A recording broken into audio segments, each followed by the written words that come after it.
Hello, আমাদের চ্যানেলে আপনাকে স্বাগত জানাই।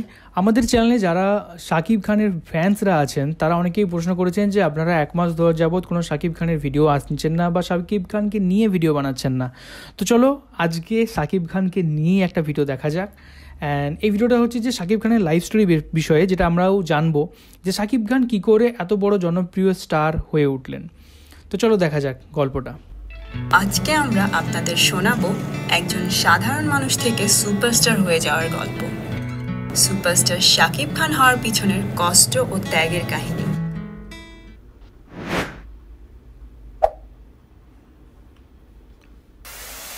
শাকিব খান বাংলাদেশের টলিউডের কিং খান হিসেবে পরিচিত। তার আসল নাম মাসুদ রানা। তিনি 1983 সালে 28 মার্চ নারায়ণগঞ্জে জন্মগ্রহণ করেন। বাবা আব্দুর রহমান ছিলেন একজন সরকারি কর্মচারী এবং মাতা নূরজাহান একজন গৃহিণী। তার পরিবারের অন্যান্য সদস্যরা হলেন এক ভাই ও এক বোন। শাকিব খান 1999 সালে অনন্ত ভালোবাসা ছবির মাধ্যমে বাংলা সিনেমায় পদার্পণ করেন।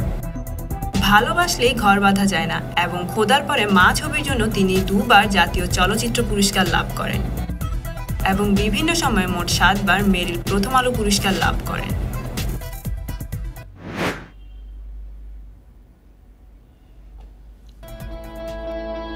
আজকের শাকিব খান কিন্তু একদিনেই বাংলার কিং খান হয়ে যাননি। এর পিছনে রয়েছে অনেক কষ্ট এবং ত্যাগ। ক্লাস 9-এ থাকতে মার্শাল আর্টের ভক্ত হয়ে পড়ে ছেলেটি। নারায়ণগঞ্জের বাড়ির পাশে কেল্লার মাঠে মার্শাল আর্টে ভর্তিও হয়ে যান। কিন্তু এসএসসির পরে কিছু বন্ধুকে ভালো নাচতে দেখে নিজেও উৎসাহিত হয়ে যান নাচে। ভাগ্যদেবী যেন তখন থেকেই হাসতে শুরু করেন। খুঁজতে খুঁজতে নাচের ক্লাস, ছোটবেলায় শিক্ষক হিসেবে পেয়ে গেলেন নৃত্য পরিচালক আজিজ রেজাকে।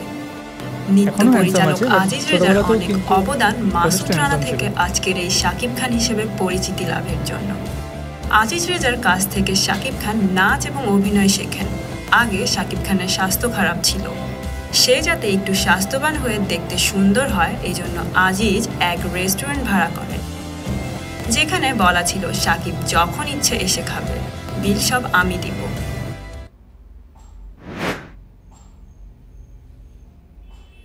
একদিন শাকিব শুটিং দেখতে গেল এবং গেট থেকে ঝর্ণা স্টপ পর্যন্ত যেতেই এক আলোকচিত্রী বলেন, আপনি ফিল্ম করবেন, আপনার কিছু ছবি তুলি। ছবি তোলা হয়। এরই মধ্যে 6 ফুট 2 ইঞ্চি উচ্চতার সুদর্শন তরুণটির দিকে নজর পড়ে এক পরিচালকের। এমনি করেই টলিউডের বর্তমান সুপারস্টার শাকিব খানের চলচ্চিত্র জীবনের বীজ বপন হয়ে যায়। শাকিব খান অভিনীত প্রথম ছবি সোহানুর রহমান সোহান পরিচালিত অনন্ত ভালোবাসা মুক্তি পায় 1999 সালের 28 মে। ছবিতে তার বিপরীতে অভিনয় করেছিলেন চলচ্চিত্রের আরেক অভিনয় শিল্পী মৌসুমীর ছোট বোন ইরিন। ছবি হিসেবে অনন্ত ভালোবাসা খুব একটা সফল না হলেও নায়ক হিসেবে শাকিব খান সবার দৃষ্টি আকর্ষণ করেন এবং ধীরে ধীরে নিজেকে প্রতিদ্বন্দ্বী সকল নায়কের ধরাছোঁয়ার বাইরে নিয়ে যান। আজ শাকিব খান চলচ্চিত্রের ওয়ান অ্যান্ড অনলি নায়ক। পুরো ইন্ডাস্ট্রি একাই টেনে নিয়ে যাচ্ছেন আপন কারিশমায়। দেখতে দেখতে তিনি 28 মে 2011 সালে অভিনয়ের 1 যুগ পূর্ণ করেন। বাংলাদেশের চলচ্চিত্রের নায়ক হিসেবে রেকর্ড সংখ্যক পারিশ্রমিকের অধিকারী শাকিব খান সর্বশেষ চমক সৃষ্টি করেন চলচ্চিত্র শিল্প সমিতির নির্বাচনের সভাপতি নির্বাচিত হয়ে।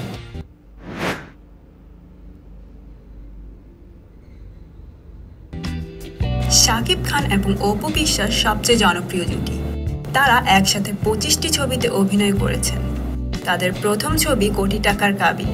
শাকিব খানকে নিয়ে প্রায় অপু বিশ্বাসের সাথে বিয়ের গুঞ্জন শোনা যায়, কিন্তু শাকিব খান বরাবরই তা অস্বীকার করেছেন। ভালো বন্ধু বলে দাবি করে আসছেন, কিন্তু তাদের ঘনিষ্ঠ মেলামেশা একসাথে ঘোরাঘুরি করার জন্য সবার মনে একটাই প্রশ্ন, আসলেই কি তারা ভালো বন্ধু নাকি বন্ধুর চেয়েও বেশি কিছু?